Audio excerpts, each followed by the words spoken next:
আপনি এখন ভালো আছেন নাকি শেখ হাসিনার আমলে ভালো ছিলেন? এখনও যেরকম আছিলাম, আগেও যেরকম আছিলাম। কোনো পরিবর্তন নেই? না, অনেকে কন্ট্রোভার্সিটি করতেছে অনলাইনে যে আগেই ভালো ছিলাম, আগেই ভালো ছিলাম। আগে ভালো ছিল কইতে। আগে তো মনে করেন যে সব কিছুর দাম কম থাকলো, ইনকামটা নাই, ইনকাম ছিল না।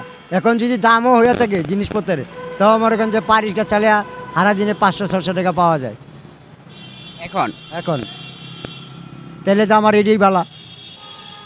এখন দেশের পরিস্থিতি মিলিয়ে আপনি কেমন আছেন? আমি খুব ভালো আছি। লক্ষ্য করি এটা সরকার যেই পর্যন্ত চেঞ্জ না হবে এই পর্যন্ত কোনো দুর্গতি হবে না, পরিবর্তন হবে না। এটা এই সরকারে কি আপনি সন্তুষ্ট? হ্যাঁ, এটা আমি না, সবাই লিগা। যে দেশ ভালো চাইবো তাকে জনগণ ভালো চাইবো, যে দেশ ভালো চালাইবো তাকে জনগণ ভালো চাইবো। জনগণ সবাই আফসোস থাকবো। আর আপনি যদি খারাপ করেন তাহলে তো আপনার সাপোর্ট টানবো না। এখন ভালো আছেন নাকি আগে ভালো ছিলেন?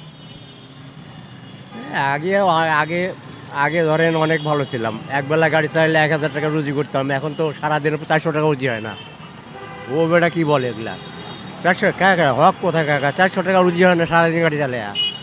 আর আগে তো একবেলা গাড়ি চালালে 1,000 টাকা রুজি হইতো, কোনো টেনশন ছিল না। আপনি এখন ভালো আছেন নাকি শেখ হাসিনার আমলে ভালো ছিলেন? ওই ওই তখন কয়ে লাভ নেই, এখন কয়ে লাভ নেই। এখন তো অটো গাড়ি যদি উঠে যাইতো তাহলে আমাকে কামাই হইতো, গরুর গোস্তে ভাত খাওয়া পাইতাম। এখন ডাল ভাতও যুগে নাই।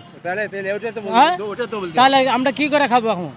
আচ্ছা, অটো রিক্সা তাদেরও তো পেট আছে, তারাও তো তা তারা নামা এলাকার চলাক, আমরা তো তার চাইতেছি তারা নামা এলাকার চলাক। আমরা উপরে চলাবো নামা এলাকা। দিনকে শেখ হাসিনা সরকারি ইয়া করছিল যে নামা এলাকার চলাবে, আমরা উপরে চলাইতাম। সেটাও তো করতেছে না। যে কোনো একটা কিছু করার দেখ ভাই, আমাকে তো চলা লাগবো। সারাদিনে 500 টাকা এখন পর্যন্ত খ্যাপ মারা পারি না। হিসাব করছেন আপনি? তাহলে আমরা কি করে খাবো কোন? এখন আজকে সারাদিনে কত মারছেন? কত মারছি? 500 টাকা মারছে। আর আগে কত মারছেন? আগে এখন আমাকে 1000-1200 টাকা হয়ে যাইতো।